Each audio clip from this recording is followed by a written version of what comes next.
국내 최고 전문가분들과의 심도 있는 대담을 통해 국방 발전을 위한 시사점을 도출하는 아웃사이트 시간입니다. 올해는 한영수교 142주년이 되는 해인데요. 글로벌 국제 안보 환경의 불확실성이 고조되면서 한국과 영국 간의 협력 중요성이 증대될 것으로 예상이 됩니다. 올해 초 영국은 국가 안보 전략을 발표하고 국가 안보 전략서에서 영국의 인도태평양 지역 관여 과정에 있어서 한국과의 협력의 중요성을 강조했는데요. 한국과 영국 간의 전략적 협력, 특히 국방 안보 분야에 있어서의 발전 방안에 대해서 코린 크룩스 주한 영국 대사님과 이야기 나눠보도록 하겠습니다. 대사님, 바쁘신 일정 가운데서도 오늘 인터뷰에 응해주셔서 감사드립니다. 네, 안녕하십니까. 저희 관저 오늘 오신 것을 환영합니다. 예, 감사합니다. 주한 외교 사절단 중에서 대사님의 인기가 이제 한국 사람들한테 가장 좀 큰 것 같아요. 외교 사절단의 아이돌이라는 표현까지 돌고 있는데 인기 비결 어디에 있다고 보십니까? Well, thank you for those very kind words. I just love being in Korea. I regard Korea as my second home. I have a long history of being in Korea. I love the Korean people and Korean culture and of course Korean food. And it's just a privilege daily to live and work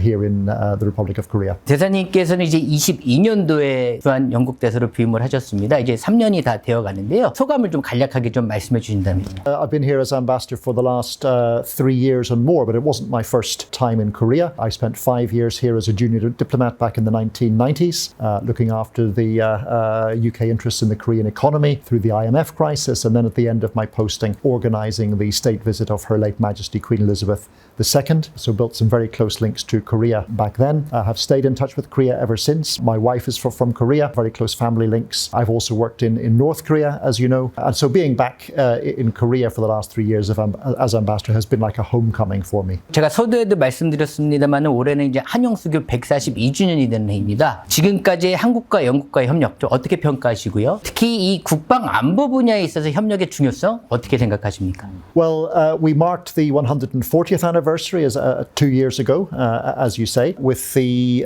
agreement on our global strategic partnership. And this is a recognition that the United Kingdom and the Republic of Korea have many shared interests, shared values in common, and an agreement that our two governments, as governments which have a global perspective, have a wide range of areas where we should be working together. And so the partnership encompasses cooperation on trade and investment, on climate and energy, on science and technology, and of course in the area of security and defence, where our interests are very closely intertwined. The UK and Korea fought side by side in the defence of freedom back in the 1950s. Ever since then, we've had that partnership forged in blood. And today as well, the challenges are different, but our collaboration, our partnership remains very strong. And it's because I think we have those very close personal links, but I think also because we see the world in the same way. 한국과 영국 간의 국방 안보 협력의 전략적 의미에 대해서 좀 한번 여쭤보고 싶어요. 올해 3월이죠. 영국이 국가 안보 전략서를 발표를 했습니다. 특히 국제 질서의 무게 중심이 집중되고 있는 인도 태평양 지역의 안정적인 안보 질서 유지를 위해서요. 영국이 더 많은 역할과 기여를 하겠다는 점을 강조를 했습니다. 이런 인도 태평양 지역의 안정적인 질서 유지를 위한 영국의 관여 과정에 있어서 한국과 같은 파트너 국가들과의 협력이 중요한 이유가 뭔지 좀 설명을 해주세요. Well, the UK's strategic defence review, which has newly been published, really reiterates what you just mentioned. We see a very strong national interest in cooperating around the world with countries which share our values, which are capable, countries which have the same determination to uphold those values, to uphold the global order as we do, and countries which also are wealthy, have capabilities, are prepared to invest and recognise the value of investing in defence. And for all those reasons, the Republic of Korea is an ideal partner. In the Indo-Pacific region, it's a region where the UK has long had very close interests. We do an awful lot of our trade with the Indo-Pacific region. We have a lot in common with countries in this region. We have historical ties to parts of the region as well. But you know, I think one of the things that's really come home to us in the last couple of years since Russia's illegal invasion of Ukraine, and in particular since the North Korean intervention in that conflict by sending troops to the front line in support of Russia. It's really brought home, I think, to many people, both in Europe and in this region, just how intertwined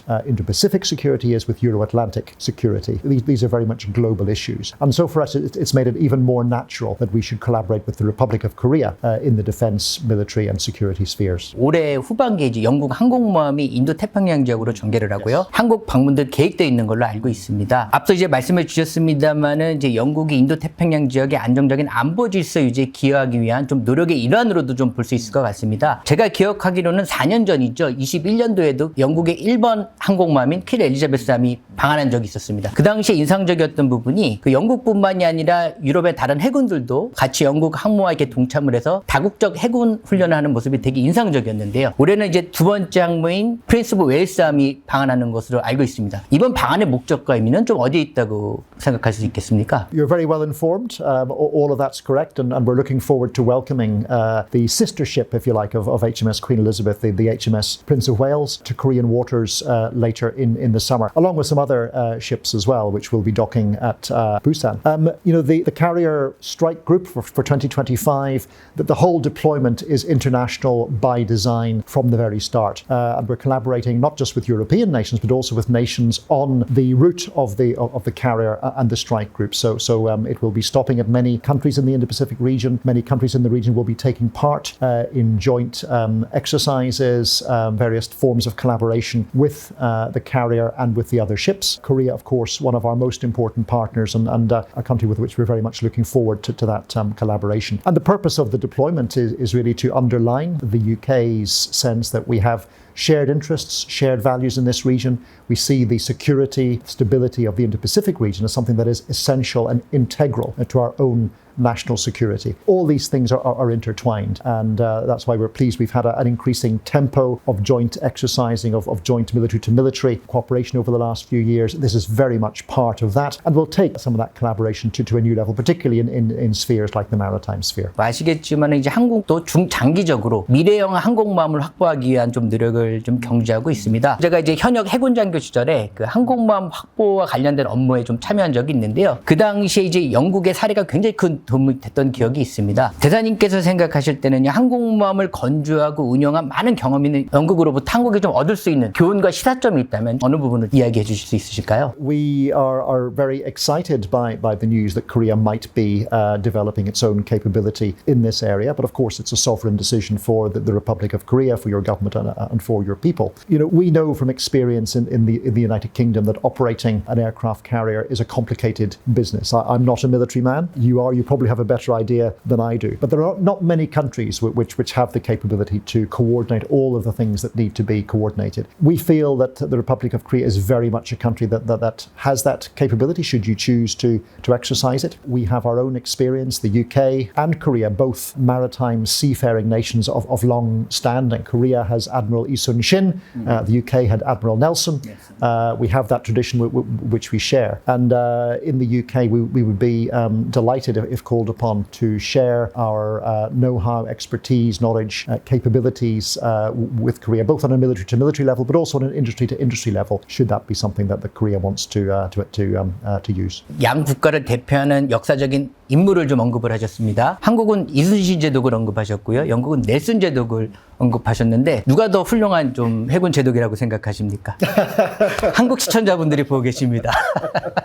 I think that just as Indo-Pacific security and Euro-Atlantic security are intertwined today, I think we can see that Admiral Nelson in his time in his theatre, Admiral Lee in his time in his theatre, both showed remarkable spirit. I'm far too much of a diplomat to want to say which was better. 역시 우문현답이었습니다. 최근 국가 간 국방 안보 협력에 있어 방산 협력의 중요성이 굉장히 커지고 있습니다. 한국과 영국 간의 방산 협력의 중요성도 증대될 것이라고 생각을 하는데요. 기술 이전, 공동 연구 개발, 인적 교류 등과 같은 분야에서 어떤 협력이 좀 가능할 것으로 생각을 하십니까? The potential there is vast. I mean, I would say first of all that in the UK we have viewed Korea's growth in the area of the defence industry very, very positively. There are a number of very powerful, very capable Korean companies working in this area, as we have in the UK. We welcome the development of the Korean industry, and we're very keen to deepen collaboration between our companies and your companies. One of the things that we agreed under our global strategic partnership was a joint defence exports agreement, recognising that both countries have capabilities, and many of those capabilities are complementary. And we think that both countries have a lot to offer each other in terms of putting systems on each other's platforms, finding ways to collaborate, and then sharing those capabilities, selling those capabilities into third markets. Now, for specific examples, I'll have to refer to my notes. notes, but if you'll bear with me for a second, because otherwise I will forget. There's so many examples I'll forget. But we have great collaboration going on between Hanwha Systems and BAE Systems on the Azalea satellite constellation, in fact. We have a range of collaboration already on the KF-21 Borame fighter program, with Martin Baker ejector seats being part of that platform, and also, of course, the MBDA Meteor missile being the missile solution that's been chosen for that. We would like to go still further. We think that when it comes to developing the air engine, the UK, we have a company called Rolls-Royce, which has been developing and producing a new air engine every 18 months for the last number of decades. They are extremely experienced and capable of developing that. And what we would love to do would be to have Rolls-Royce co-developing with Korean industry, working together to develop the air engine for the KF-21. And we believe that Rolls-Royce's capabilities can support that Korean sovereign project, probably accelerate it by a number of years, de-risk it. And that I think is a very important and significant opportunity for both sides. I should also mention, back to the maritime domain, of course, we have Babcock International working with Hanwha Ocean, support for Hanwha submarine exports. And we've already talked about the possibility of a Korean aircraft carrier, where there are many British companies that I think would be delighted to work with Korean companies on developing that capability. As well as being very impressed by the development of Korea's defence industry, I think it will not have escaped your notice and the notice of the Korean industry that Europe as a whole, and the UK in particular, are going to be greatly increasing our defence spending over the next few years as a result of the relationship that we have with the US administration. There's a determination right across Europe to bolster our defences. I think this is a real opportunity for the Korean defence industry, and it's one reason why we're very keen to deepen that collaboration, because I think Korean companies can do very, very well in Europe and in the UK, and it's something that we would very much welcome. 이 해양 강국을 역사적으로 보면 이제 영국을 빠질 수가 없을 것 같아요. 그런 측면에서 보면은 방금 말씀하셨던 잠수함이라든가 최신의 수상함들과 관련된 부분에 있어서 한국이 앞으로 좀 협력할 부분이 굉장히 많을 것이라고 생각을 합니다. 대사님께서는 한반도 안보 문제뿐만이 아니라요, 지역 안보 정세에서도 다양한 경험과 또 통찰을 갖고 계신 것으로 알고 있습니다. 그러니까 대사님께서 서두에서 간략하게 좀 언급을 해주셨습니다만은 최근 북한과 러시아 간의 어떤 군사협력의 조짐이 보이면서 국제사회의 지금 우려의 목소리가 많이 좀 커지고 있습니다. 여기에 대한 대사님의 평가, 그리고 영국은 유엔 안보리 상위 비서국으로서 또 어떠한 대응 방향을 갖고 있는지 좀 여쭤보고 싶습니다. First of all, of course, Russia's invasion of Ukraine, which was in fact in the same month that I arrived here in Korea as ambassador, as it happens. This has been going on throughout my term here, but that invasion was unjustified, illegal, cruel, outrageous. We have seen on our screens day after day the violence being inflicted by Russia on Ukraine in a completely unprovoked way. It's a situation we want to see resolved. It's all the more regrettable that Russia is also a permanent member of the UN Security Council, a country which is charged with upholding and defending international security. Instead, it is doing all it can to undermine and to threaten international security. And the fact that North Korea is now aiding and abetting that effort with weapons programs and with the deployment of troops on the ground is something that is also profoundly regrettable. It shows how closely our two countries are linked, opposite ends of the Eurasian landmass, but really facing the same threats and with the same interests in upholding international law and resolving that situation. In the UN Security Council, we work with our partners to regularly draw global attention to what Russia is doing to raise concerns over its collaboration with North Korea. That's something we will continue to do, and of course we'll support other international efforts to bring this conflict to a just close. 한반도의 안정적인 안보 환경을 좀 관리 유지하기 위해서의 한국과 영국 간의 실질적인 협력 방안, 그리고 대사님께서는 특히 이제 대북 외교의 경험을 바탕으로 해서요, 대북 억제와 관여가 좀 균형을 이루고 조화를 이루기 위한 조건, 그리고 국제 공조가 어떤 방향으로 좀 가야 된다고 생각을 하십니까? As you know, I spent time in North Korea myself. I was ambassador up there for a couple of years before I came down to Seoul as ambassador. So I've met North Korean people. I've experienced the situation in Pyongyang. I've had many conversations with North Korean diplomats and officials. In every one of those conversations, I always raised international concerns over North Korea, concerns over its nuclear program, concerns over its missile program, concerns over very disturbing reports of human rights abuse. And to deal with these issues that they've all been around for many decades, it's not a straightforward response that we can bring. But I think there are a number of elements to the UK approach which are similar to those which the Republic of Korea and other countries pursue. There has to be an element of deterrence, and that's why the UK is a proud member of the United Nations Command. We, together in military exercises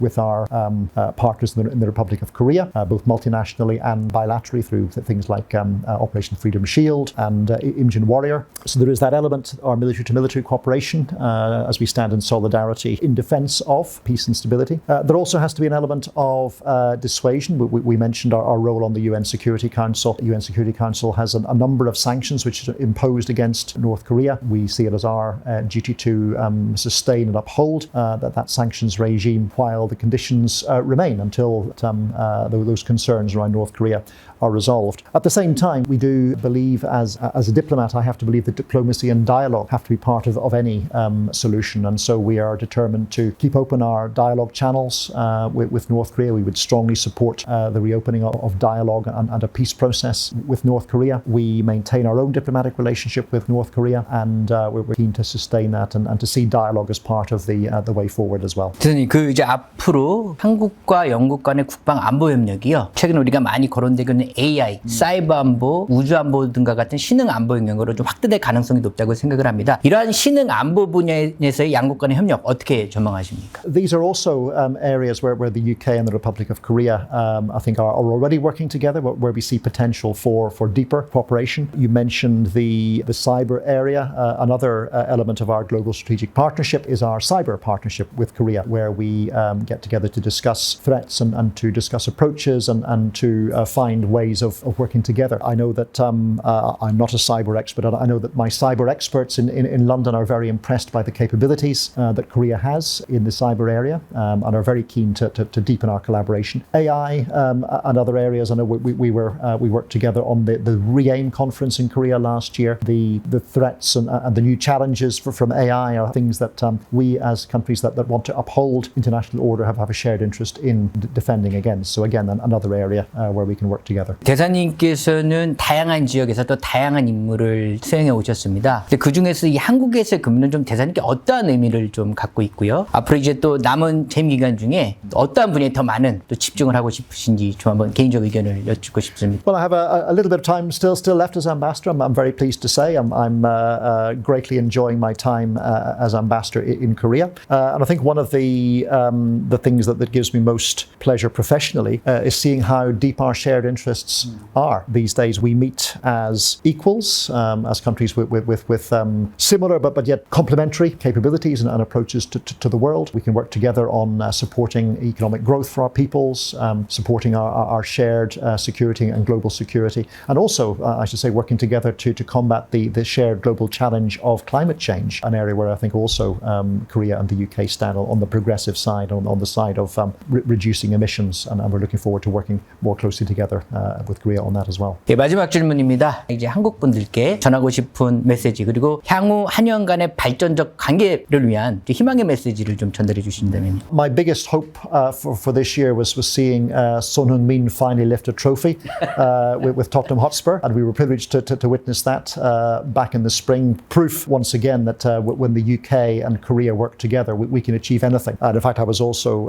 privileged to be present at Son Heung-min's last game for Tottenham here in Seoul when they played against Newcastle at the World Cup Stadium. A very poignant moment, I know for many of us. But really for the UK and Korea, I think the possibilities are endless. It's a really exciting time to be the British ambassador here in Seoul. And, as I said before, I love this country. I love to travel around this country, meeting Korean people, and the more I get to know this country, the more excited I get about the possibilities and the potential for us if we work together. 대사님, 오늘 바쁘신 일정 가운데서도 인터뷰에 응해주셔서 감사드리고요. 지난 시간 동안 양국 간의 관계 발전을 위해서 보여주신 헌신에 감사를 드립니다. 앞으로 한국과 영국뿐만이 아니라 더 나아가서 한국과 유럽과의 관계 발전에 있어서 더 많은 역할을 해주시기를 기대하겠습니다. 그리고 중년의 때에 더 큰 지혜와 건강히 함께 하시기를 기원하겠습니다. 감사합니다. 오늘 다시 한번 감사드립니다. 감사합니다.